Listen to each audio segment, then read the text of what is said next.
गणितातला धडा शिकणार आहोत, तो म्हणजे त्रिकोण व त्रिकोणाचे प्रकार. तर सगळ्यात अगोदर आपण त्रिकोण म्हणजे काय हे समजावून घेऊया. त्रिकोण कशाला म्हणायचं, तर अशी एक आकृती ज्या आकृतीला 3 बाजू असतात, हा आपण नाव देऊयात, आणि 3 शिरोबिंदू असतात, त्याचबरोबर 3 कोन असतात, अशा आकृतीला त्रिकोण असं म्हणायचं. काय म्हणायचं? त्रिकोण.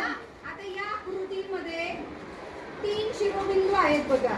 शिरोबिंदू अ, शिरोबिंदू ब, शिरोबिंदू क.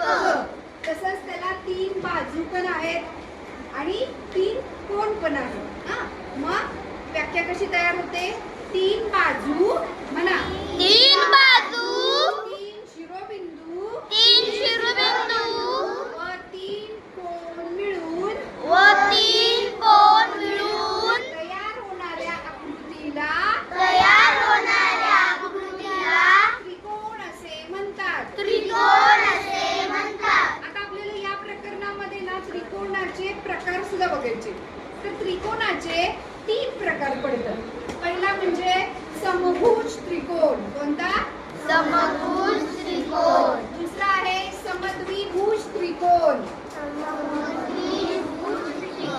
आणि तिसरा आहे विषमभुज त्रिकोण. आता हे कशावरून प्रकार पडले, तर बघा त्रिकोणाकडे बघा. त्रिकोणाला 3 बाजू आहेत. जर त्या 3 बाजू समान लांबीच्या असतील, कशा कशा समान लांबीच्या असतील, तर जो त्रिकोण असतो त्याला म्हणायचं समभुज त्रिकोण. त्याच्या नावातच आहे बघा, सम. सम म्हणजे समान आणि भुजा म्हणजे बाजू. समान बाजू असलेला त्रिकोण त्याला काय म्हणायचं? समभुज त्रिकोण. समजलं तुम्हाला हे? आता पुढं या पण नावामध्येच आपल्याला समजतं समद्विभुज त्रिकोण म्हणजे असा त्रिकोण ज्याच्या 2 बाजू समान असतात. म्हणजे याच्याकडे बघितलं तर ही बाजू आणि ही बाजू कशी आहे?